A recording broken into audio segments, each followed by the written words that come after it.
Salut tout le monde, on se retrouve aujourd'hui pour le déballage d'un jeu de Blue Wasatch Game qui s'appelle Bamboozle, qui est un jeu de bluff. Je n'allais pas dire que c'est comme Perudo, mais ça se joue quand même assez rapidement, comme on peut voir, 15 minutes, 2 à 8 joueurs. En arrière, on voit pas vraiment beaucoup de trucs. La seule chose, c'est que il faut évidemment faire éliminer les autres joueurs et on va avoir une combinaison de bluff à faire et on a aussi des cartes potentielles pour on va dire briser les espoirs des autres joueurs. Et donc, petit déballage aujourd'hui, c'est une petite boîte.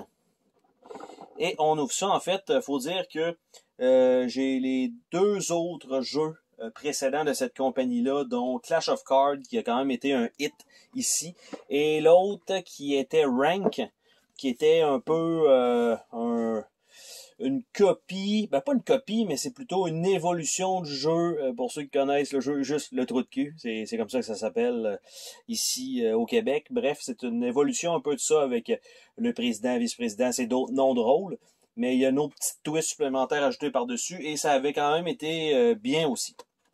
Donc, ça c'est leur troisième jeu, donc qu'ils publient. Donc, ça a l'air d'un petit...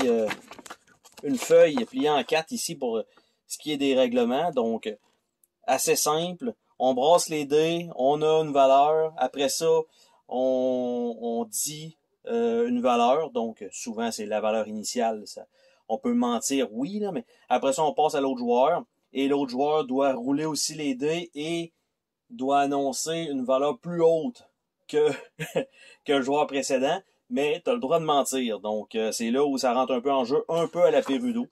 Donc, on a ça. Et de l'autre côté, c'est les cartes. Donc, Jackpot, Double, Up, Down, Fresh Start, Reverse, My Bad, Revive et Skip. Donc, il y a un petit take date au travers de ça. On a donc le petit paquet de cartes ici. Bien sûr, avec des sleeves, ça ne rentrera pas dans cet emballage-là. À moins peut-être en dessous si j'ai de la chance.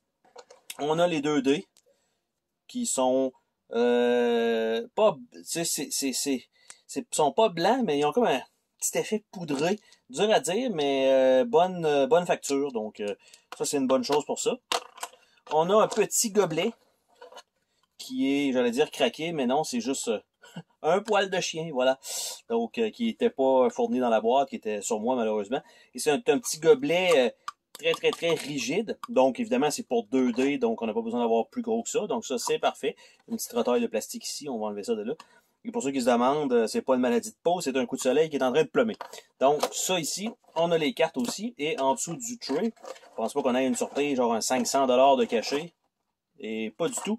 Et si je regarde rapidement pour voir si j'ai assez d'espace pour mettre les cartes slivées en dessous, selon l'espace, ça devient dans le cas dans un sac Ziploc, ça me donne pas beaucoup d'espace comme vous voyez ici pour pouvoir le faire. Donc peut-être que l'insert va peut-être partir de la boîte si jamais en fait ces cartes-là, ces cartes-là vont être slivées. Je vais essayer de faire un agencement. Donc, je vais ouvrir le petit paquet de cartes pour voir un peu de quoi il en retourne parce que Clash of Cards était uniquement un jeu de cartes. Par la suite, Rank avait il me semble que c'était des gros jetons pour les rôles, si je me trompe pas, et non pas juste des cartes, j'essaie de me souvenir. Celui-ci inclut des dés et ça ici, donc ça c'est quand même bien. Donc les cartes, ils ont un petit fini tissé, comme on peut voir, donc ça c'est quand même bien. Et on a donc ça ici, ça c'est les cartes strike tout simplement. Quand on a un certain nombre de strikes, on est éliminé donc de la partie, donc c'est la même chose des deux côtés. Donc, on a ça. Et les cartes comme ça qui sont appigées pour... Donc, après le roll after roll, make a single dice et matching double. Donc, ça indique un peu qu'est-ce que vous pouvez utiliser. Avant le roll, reset the dice back to zero. Fait que ça te permet de repartir avec une nouvelle enchère, on va dire ça comme ça. After roll, jackpot, donc parce qu'il va avoir une façon de gagner instantanément. En fait, la manche ou donne un strike ou je me rappelle pas exactement. Bref, ça va être à voir avec les règles. Pour ça, my bad. Si tu as callé un bluff et que c'était pas correct, tu ramasses pas un strike parce qu'évidemment, c'est un peu, comme je disais dans Perudo, si tu calls que c'était pas bon, c'est toi qui perds un dé. Donc, dans ce cas-ci, c'est un strike. Après ça, ici, avant de rouler, donc on change la direction du jeu. on retourne ça à l'autre d'avant. Après ça, Revive, donc on retourne une carte de strike dans la pile, donc tout simplement, ça nous permet de rester en vie un petit peu plus longtemps. Skip, tout simplement, on passe à l'autre d'après. Et Up and Down, move one dice up or down by one number. Donc, toujours pratique pour essayer d'arriver à un résultat un peu plus haut et de bluffer que finalement, ou un petit peu plus bas, et de bluffer pour que ça passe inaperçu. Donc, qualité du matériel, bonne finition de carte, les dés, quand même une certaine qualité. Le petit truc est quand même bien construit, assez rigide quand même. Le tray, bon, évidemment, comme j'ai dit, peut-être l'emplacement pour les cartes sleevées.